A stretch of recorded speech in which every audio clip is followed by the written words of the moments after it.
पूज्य मालिक को प्रणाम। सभी भाइयों और बहनों को प्रणाम। आइए अनंत की यात्रा करते हुए आज पत्र संख्या 32 पढ़ते हैं, जो बहन कस्तूरी जी ने पूज्य श्री बाबूजी महाराज को लिखा था।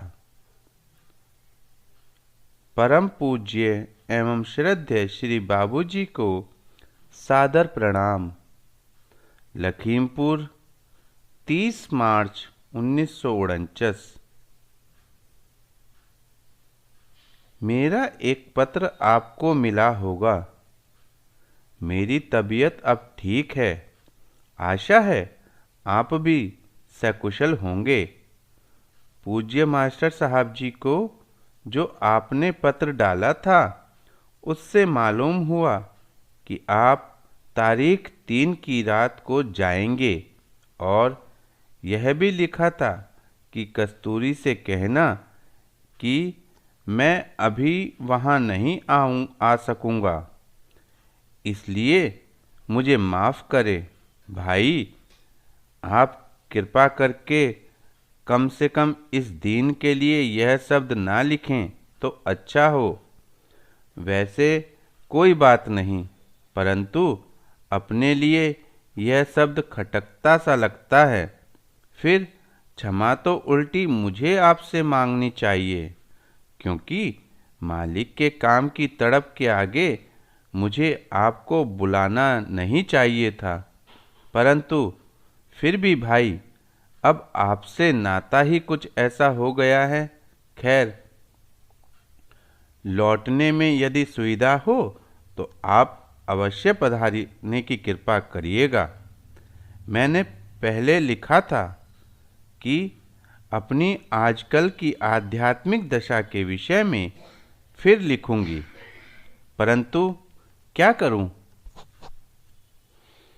अभी तक कुछ पहचान नहीं पाई हूँ। परंतु इतना जानती हूँ कि ईश्वर की कृपा से दशा बहुत अच्छी है। पूज्य बाबूजी, आप मुझे पहले क्यों न मिले, जिससे तब मैं बहुत शीघ्र उन्नति कर सकती, जिससे आपका भी परिश्रम मेरे लिए कम पड़ता। खैर, ईश्वर को कोटि कोटि बार बार धन्यवाद, जिसने आपकी अहेतु की कृपा से उचित और सरल मार्ग पर चलाने को इस दीन को आपसे मिला दिया। भैया, बस अब तो एक ही लगन है कि किसी प्रकार क्षण प्रतिक्षण मेरी परम आत्मोन्नति होती चली जाए, और आपके तथा मास्टर जी साहब के परिश्रम और आशीर्वाद से ऐसा ही लगता है कि बस सब एक ही धार हो गया है। मैंने जो सिटिंग देने वाली दशा लिखी थी, वह अब बिल्कुल नहीं है, और मैं ही सब में स्थित हूँ, यह भी दशा अब नहीं है। अब तो न जाने क्या दशा है। हर समय बिल्कुल खाली सी बैठी रहती हूँ। बड़ी अच्छी दशा है, परंतु इन दिनों इच्छा शक्ति दिनों दिन बढ़ती मालूम होती है। आज सिटिंग ले रही थी तो एक दृश्य दिखलाई दिया कि मैं और आप बैठे हैं। मैंने कहा कि अब तो भाई मालिक जो चाहे मुझसे ले सकता है। तो आपने कहा कि अच्छा, मैं तुझसे तेरा हाथ मांगता हूँ।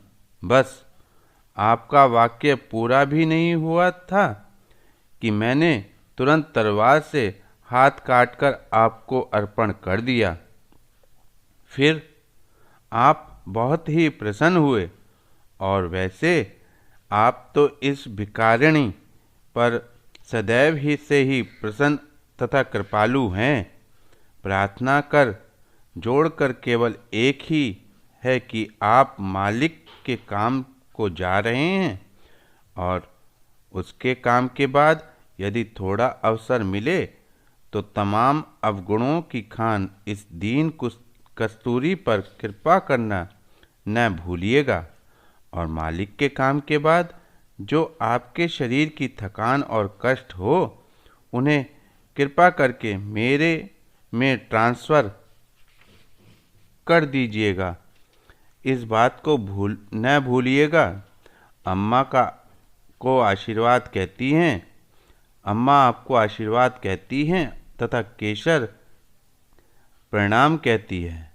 इति आपकी दीनहीन सर्वसाधन विहीन बहन कस्तूरी।